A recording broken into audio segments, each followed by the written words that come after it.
देखते हैं question number 4 2018 के BHU के पास्ट ईयर पेपर का। मेरे को इस टाइप के क्वेश्चंस बहुत पसंद आए, सिंपल से होते हैं और मज़ा आता है इनको सॉल्व करने में।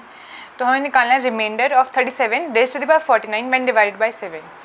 अब इतना बड़ा नंबर है तो पक्का पता चल जाता है कि हमें यहाँ पे कॉन्ग्रुएंस वाला कंसेप्ट लगाना है, और मुझे कॉन्ग्रुएंस इक्वेशन से डील करने में काफ़ी मज़ा आता है। तो इस टाइप के इक्वेशन से हम यहाँ पे सॉल्व करने वाले हैं क्वेश्चन। अब आप देखो कि 37 का क्या रिमाइंडर आएगा जब उस पर हम मॉड 7 लगाएं, यानी कि अगर हम 7 से 37 को डिवाइड करें तो क्या आने वाला है। अब 7 में 35 तो आता है, पर 2 तो उसके बाद रिमाइंडर बच गया, तो 2 यहाँ पे ही आ जाएगा। इसका मतलब ये होता है कि कौन सी दो ऐसी टर्म्स है जो 7 से डिवाइड करने पे सेम रिमाइंडर देने वाली हैं। तो इसका रिमाइंडर भी 2 रहेगा, इसका भी 2 रहेगा। ठीक है, अब बढ़ाते हैं थोड़ा सा इसे।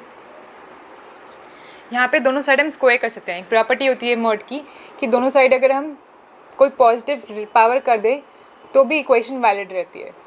अब के क्या होनी चाहिए, कोई पॉजिटिव पावर, तो हमने कर दी कोई पॉजिटिव पावर, दोनों साइड स्क्वायर कर देते हैं। तो ये क्या हो जाएगा हमारे पास 37 का स्क्वायर, जो कैलकुलेट करने की ज़रूरत नहीं है आपको, और ये आ जाएगा 4 मॉड 7। अब इस साइड जब तक 1 या 6 ना आए ना तब तक नहीं रुकते। क्यों? क्योंकि फिर 1 की जितनी मर्जी पावर करो 1 ही रहता है, 6 की जितनी मर्जी पावर करो लास्ट में जो बचने वाले लास्ट डिजिट वो 6 ही रहता है। तो जब तक 1 या 6 ना आए तब तक हम नहीं रुकेंगे। ठीक है, अब हमें 1 या 6 तो नहीं मिला, तो हम दोबारा करने वाले हैं, हमें 49 तक जाना है। ठीक है, चलो देखते हैं। तो अब हम करके देखते हैं 37 की हमने स्क्वायर करा पहले, अब इसको 3 टाइम्स करके देखते हैं। यह हो जाएगा 8 मॉड 7, और 8 को अगर हम करें तो 1 आ जाएगा, है कि नहीं, क्योंकि 7 को अगर करें तो रिमाइंडर 1 बच रहा है। ठीक है, तो 1 हमारे पास आ गया, हमारा काम अब सॉल्व हो जाएगा। अब 3 की किस मल्टीपल पे 49 आने वाला है। 3 1 जा 3, 3 6 जा 18 है ना, और 1 रिमाइंडर है। तो हम यहाँ पे ना इसको 6 टाइम्स कर देंगे, दोनों को, इसको भी 6 टाइम्स एंड इसको भी 6 टाइम्स। ये हो जाएगा 37 raised to the power 48 is congruent to 1 raised power 6 that is 1 mod 7। ठीक है, अब हमें 49 चाहिए, तो 37 दोनों साइड दोबारा मल्टीप्लाई कर दो एक बार। ये हो जाएगा 37 49 एंड यहाँ पे 37 मॉड 7। और एक और बात भी हमने देखी थी सबसे पहले कि 37 इज कॉन्ग्रुएंट टू 2 मॉड 7। तो अगर ऐसा हो तो 37 की जगह हम 2 लिख सकते हैं, ये इंटरचेंजेबल है। इसका मतलब ही है मॉड 7 के केस में 37 2 बराबर बात होती है। इसका मतलब ये है कि अगर मॉड 7 लगाओ तो ये दोनों इक्वल हैं, तो मैं इसकी जगह 2 लिख सकती हूँ। तो मैंने लिख दिया 2, और हमें ये तो निकालना था कि अगर मॉड 7 लगाएं तो इसका क्या रिमाइंडर आने वाला है। तो यहाँ पे जो आया है वही क्या होगा, इसका रिमाइंडर होगा। तो रिमाइंडर का आंसर क्या आ गया हमारे पास 2। तो इतना सिंपल था ये। तो मॉडुलस इस तरीके से यूज़ करते हैं। अब हम इसकी जगह ना इसका यूनिट्स डिजिट या फिर लास्ट 2 डिजिट्स इन सब चीज़ों को ढूंढने के लिए भी यूज़ कर सकते हैं। उसमें क्या लॉजिक लगाते हैं वो मैं आपको बता देती हूँ। ठीक है, एक एक्स्ट्रा लॉजिक बोनस पॉइंट काम आएगा, क्योंकि क्वेश्चन में ऐसा कुछ भी पूछ सकते हैं। ये वाला आपको समझ में आ गया ना। अब आपको बोनस लॉजिक बताते हैं। बोनस लॉजिक क्या कहता है कि बाय चांस आपको इसकी जगह रिमाइंडर नहीं निकालना था, आपको क्या निकालना होता, आपको निकालना होता कि इसी नंबर का जो भी वैल्यू आने वाली है, बड़ा सा जो नंबर आने वाला है, उसके लास्ट डिजिट क्या होगा। अगर हमें लास्ट डिजिट निकालना है तो मॉड 10 लगा के वही मेथड से सॉल्व करो। ठीक है, और यहाँ पे वही आना चाहिए 1 या 6। अगर आपको लास्ट 2 डिजिट्स निकालने हैं तो मॉड 100 लगा के सॉल्व करो। लास्ट 3 डिजिट्स निकालने हैं तो मॉड 1000 लगाओ। ठीक है, एक बार मैं मॉड 10 से सॉल्व करके दिखा देती हूँ, जिससे कि आपको पता चले कि लास्ट डिजिट कैसे निकालते हैं।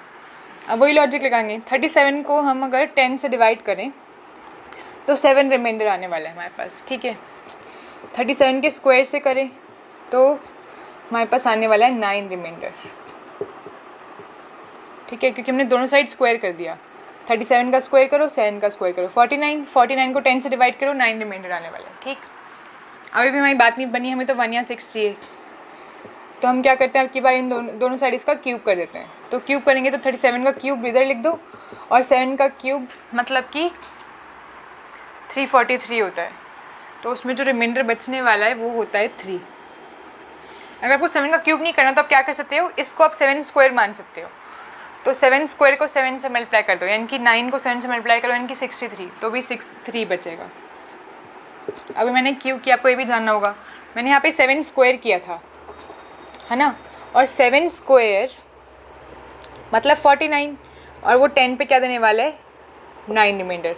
तो मैं 9 की जगह 7 स्क्वायर यूज़ कर सकती हूँ, 9 और 7 स्क्वायर की जगह 9, ये दोनों इक्वल हैं mod 10 के अंदर, ठीक है। तो इसलिए मैं यहाँ पे इसको सिंप्लीफाई कर रही थी। अब अगर हमें 3 मिला है, हमें तो 1 चाहिए, तो 37 की टाइम्स 4 करके देखते हैं।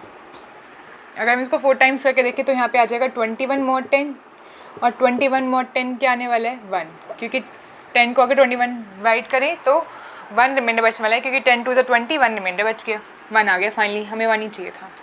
अब देखो कि 4 को किससे मल्टीप्लाई करें कि हमारे पास 49 आ जाए। तो 4 को अगर हम 12 से करते, 4 raised to power 12 is congruent to 1 raised to power 12 mod 10, तो ये हो जाएगा 37 raised to power 48 is congruent to 1 mod 10। हमें तो निकालना है कि 37 रेज़्ड टू पावर 49, यानी कि दोनों साइड 37 मल्टीप्लाई करते हो, ठीक है। अब 37 कितना रिमाइंडर देता है 7 देता है, इधर से हटा दो, तो यानी कि इसका जो यूनिट्स डिजिट होने वाला है वो क्या होने वाला है 7। आप कैलकुलेटर से ट्राई कर सकते हैं इसको सॉल्व करके, तो 7 ही आने वाला है, ये हमेशा सही आंसर देता है। आपको लास्ट 2 डिजिट्स निकालने होते हैं तो हम यहाँ पे mod 100 का इस्तेमाल करते हैं, ठीक है। तो ये काफ़ी अच्छा तरीका है, मुझे सॉल्व करने में बड़ा मज़ा आता है। आप इसको 2-3 बार प्रैक्टिस कर सकते हैं, इसका एक आधा क्वेश्चन तो आपको हर बार दिख जाएगा बीच में, ठीक। नेक्स्ट वीडियो में मिलेंगे नेक्स्ट क्वेश्चन के साथ।